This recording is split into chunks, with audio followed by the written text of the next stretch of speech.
Hello and thanks for joining Aso Briefing today. I am Princess Sobra Usman. Our top stories. FCT Pilgrims Board announced revised 2026 Hajj fare. Senate moves to strengthen Nigeria's digital economy framework. ISWAP terrorist bandits killed as NAF raids hideouts in Borno. You're watching Aso Briefing. You can watch us live on DSTV channel 392, StarTimes TV channel 127, Free TV channel 507, UHF band on channel 38. We'll now go ahead with details of all our stories.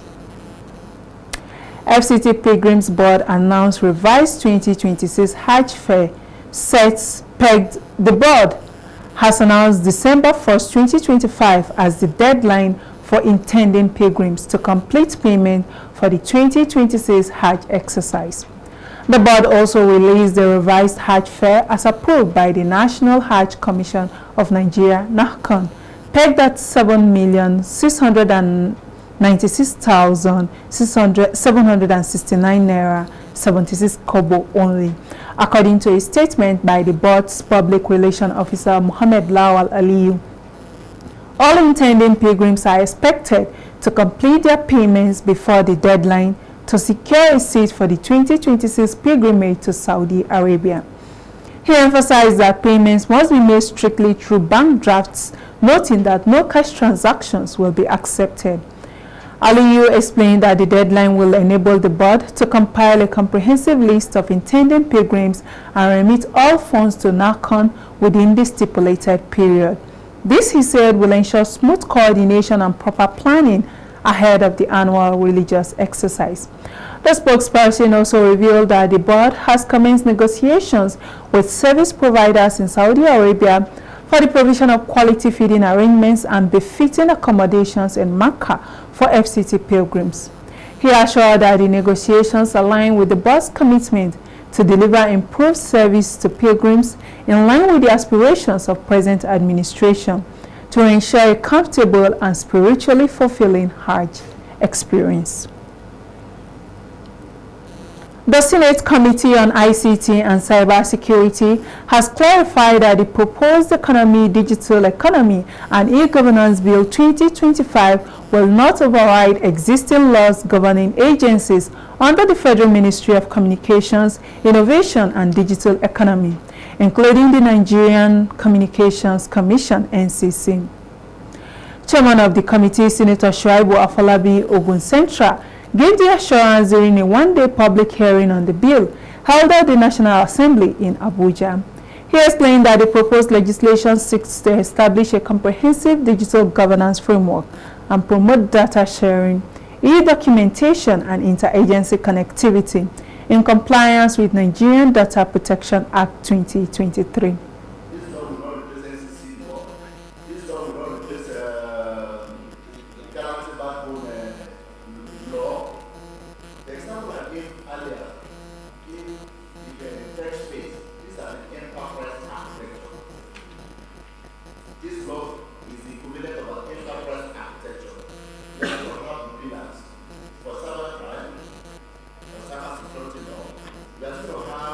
Your SCC, the only thing we are worried about, which we are taking enough caution, is to ensure that there are no duplications of variety.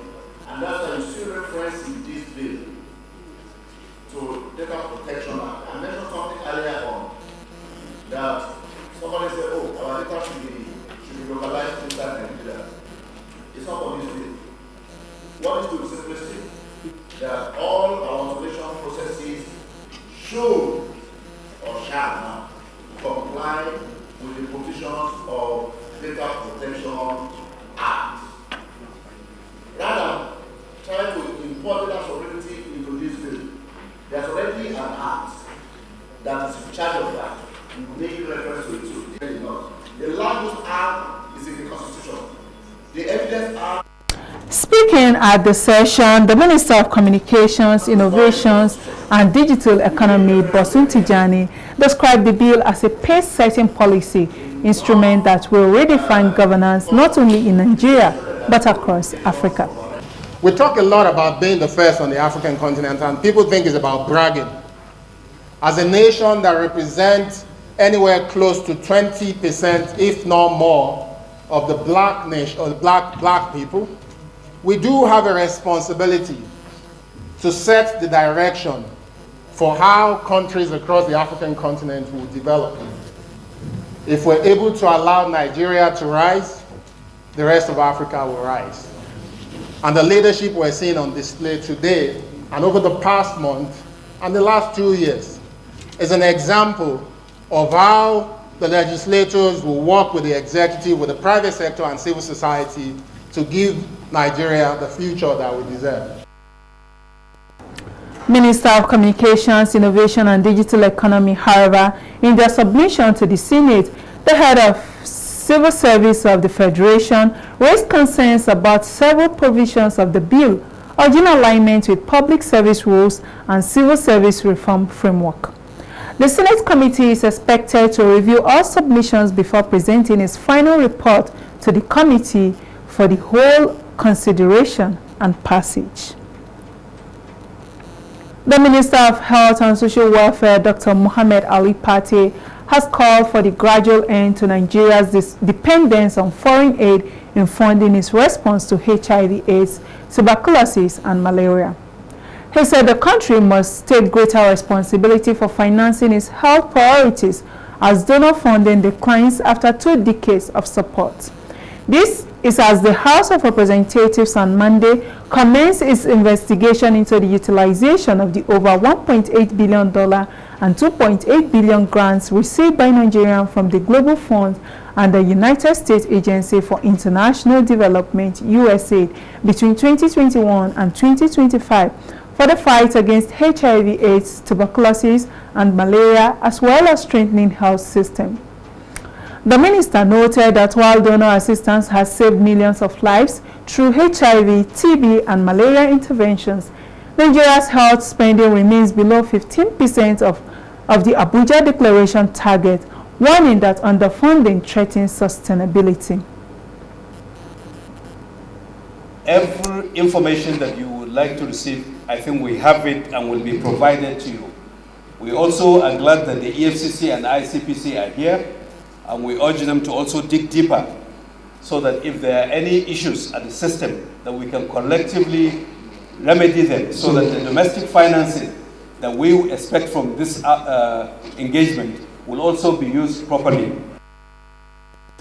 Chairman House Committee on Infectious Diseases, Mr. Amobi Godwin Oga, said in his remark that the probe is essential to determine how huge grants had been utilized and to ensure accountability in management of funds aimed at tackling infectious diseases ravaging Nigerians.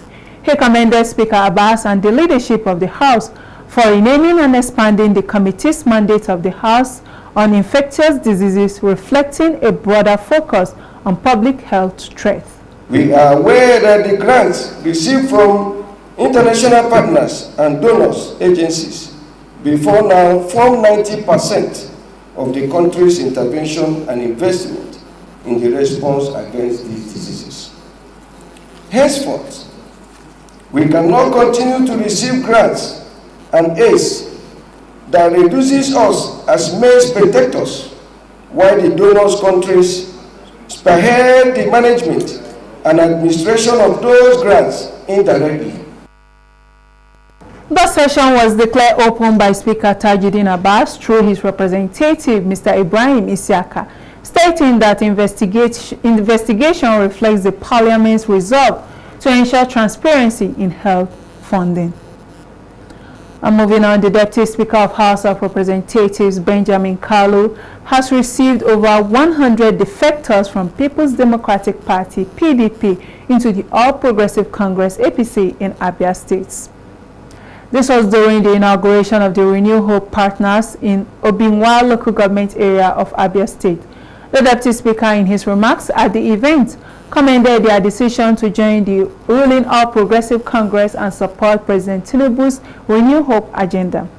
The defected members, led by the former PDP State Secretary Barrister Ibe Nwadioha, pledged their support for President Tinubu, the Deputy Speaker Kalu, and the APC, citing the party's impact on the Southeast region.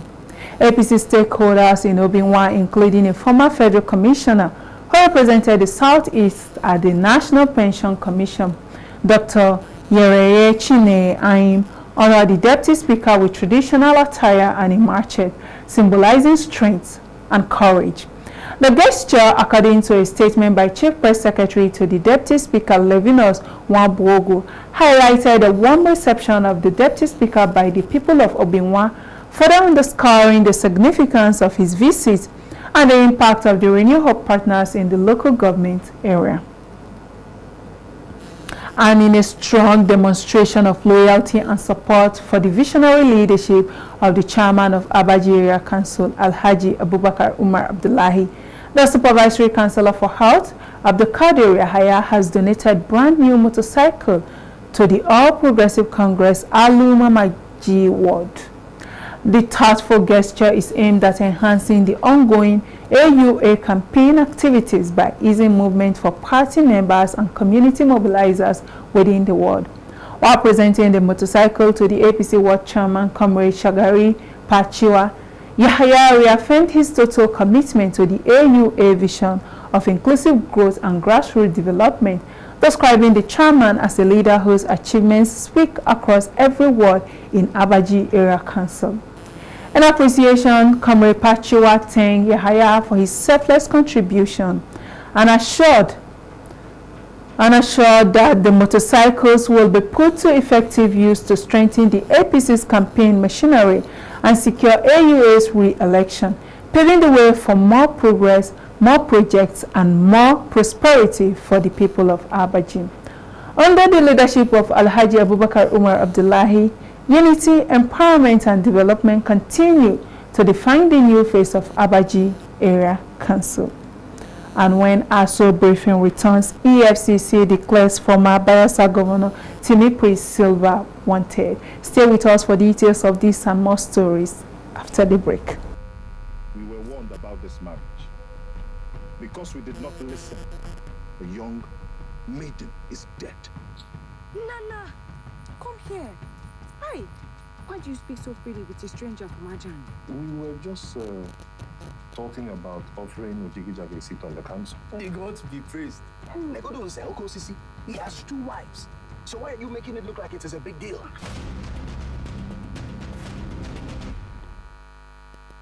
You're watching Aso Briefing. You can watch us live on DSTV channel 392, StarTimes TV channel 127, Free TV channel 507, UHF band on channel 38. The Economic and Financial Crimes Commission, EFCC, has declared a former Minister of Petroleum Resources and former Governor of Bayelsa State, Timipri Silva, wanted. In a statement signed by spokesperson Dele Oyewale on Monday, the commission said Silva was wanted in connection with an alleged case of conspiracy and dishonest conversion of $14,859,000. It stated that the amount was part of the funds injected by the Nigerian Content Development and Monitoring Board into Atlantic International Refinery and Petrochemical Limited for the construction of a refinery. The FCC said it secured a warrant for the arrest of the former minister at the Federal High Court sitting in Lagos on November 6, 2025. It added that the order granted by Justice D. Dipeolu stated an order is made issuing a warrant to the applicant or any officer of the commission, police, or any law enforcement officer for the arrest of the respondent for the purpose of bringing him before the commission to answer to the criminal offenses he is alleged to have committed. The EFCC also enjoined anyone with useful information on Silva's whereabouts to contact any of his zonal directorates across the country or the nearest police station and other security agencies. The former governor has, however, yet to issue an official statement concerning the matter as of the time of filing in these reports.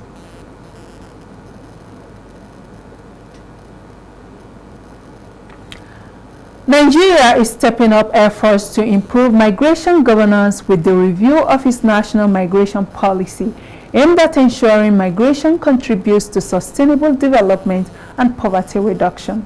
The policy, which is yet to receive the approval of the Federal Executive Council, was the focus of multi-stakeholder engagements in Abuja, organized by the Civil Society Network on Migration and Development, with support from the International Organization for Migration.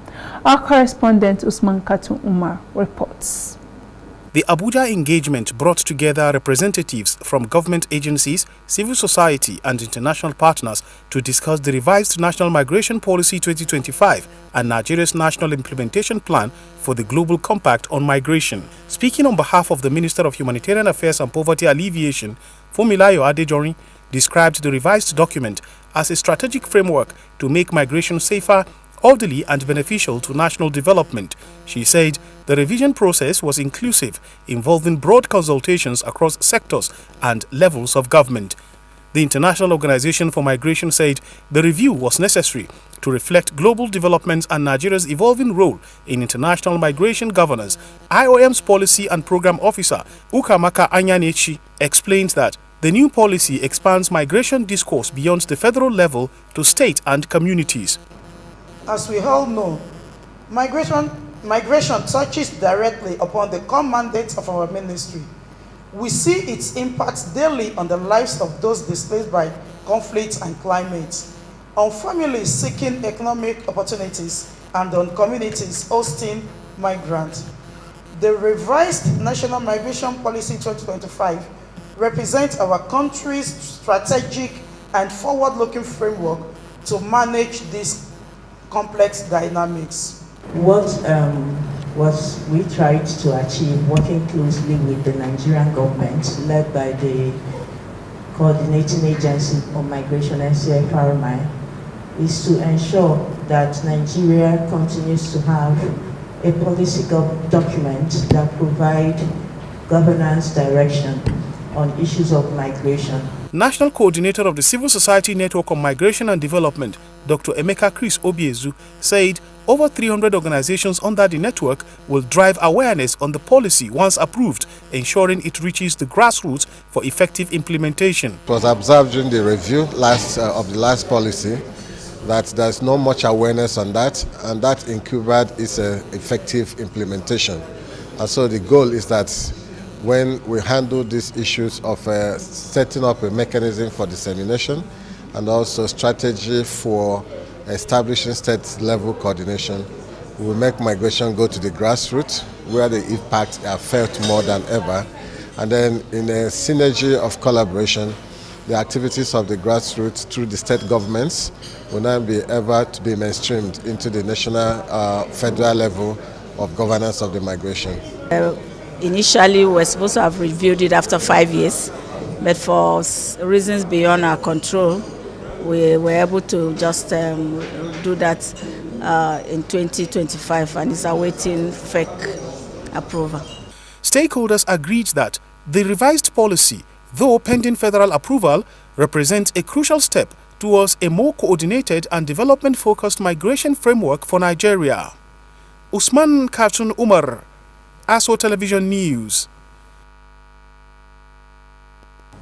Nasarawa State Governor Engineer Abdullahi Sule has flagged off the harvest of the state government-owned 3,300 hectare rice farm located in Jangwa, Agwashai, spanning Awe and Obi local government areas. During the flag-off, Governor Sule personally inspected the harvesting, bagging and weighing processes as off-takers partnering with Nasarawa State Government took possession of the paddy. The initiative, part of the state's broader agricultural value chain program, is expected to enhance local rice production capacity, reduce dependency on imported rice, and stabilize market prices for Nigerian consumers amidst rising food costs. Engineer Sule emphasized the project reflects Nasarawa's growing role as a key player in Nigeria's food production landscape, with ripple effects on job creation, rural development, and private sector participation in agro-business.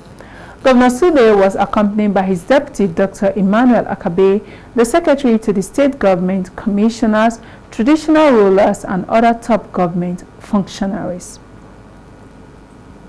The Director General National Youth Service Corps, Brigadier General Olakunle Nafiu, has disclosed that the scheme is considering developing a new communication strategy plan to enhance its public perception.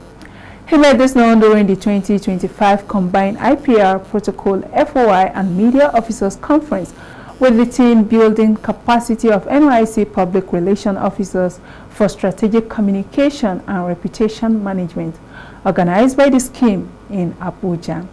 He tasked the scheme's media directors to create a chat room to interact with prospective core members to handle issues bordering on their registration challenges. Our information or communication strategy must focus on perception management, image building or making, and relationship management, essentially. Because we should be able to manage people's expectation and project ourselves the way we ought to be. People should see us for what or who we are. And it's your job to get that done.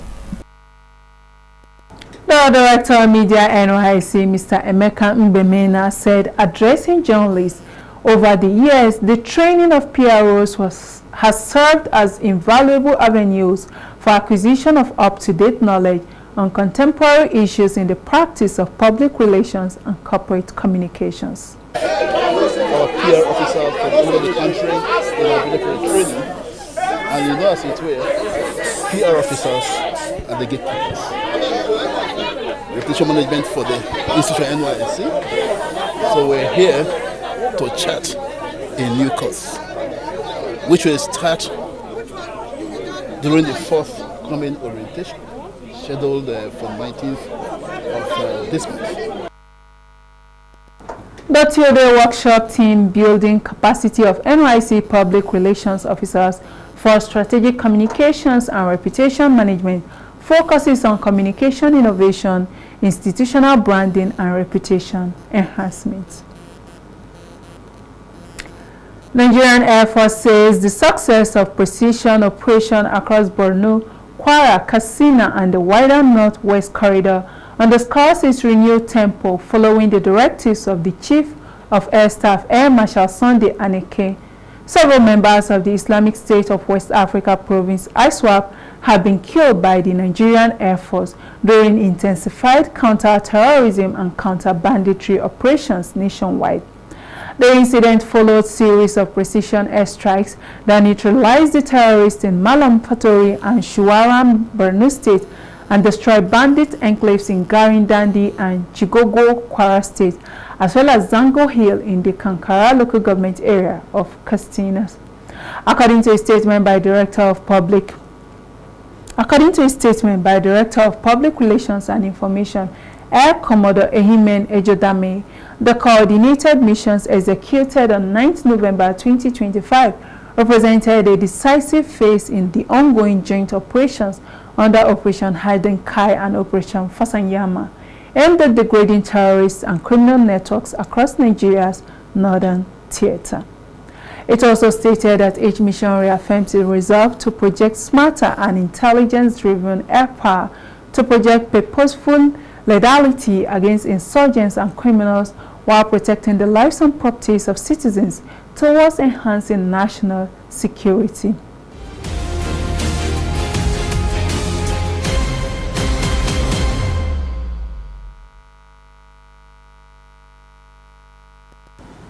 And on business, Central Bank of Nigeria-led reforms in the financial markets have been identified as a major consideration driving the positive market sentiments and expected investment inflows to domestic economy. The CBN, in a press release, disclosed that the Naira is recording strong gains following last week's exit of Nigeria from the Financial Action Task Force grey list. The statement added that the milestone achievement opens opportunity for investment inflows and business expansion, as well as eases payment hurdles for local operators. It acknowledged that the Naira has continued to record significant gains, appreciating to recording 1,465 Naira to the dollar at the parallel markets and 1,444 naira to the dollar at the official window. According to the statement, the naira hit a 10-month high as of last week as dollar holders continue selling down their positions and increasing exposure of naira-denominated assets. And that's Aso Briefing for today. Many thanks for watching. I am Princess Sabura Usman. Good afternoon.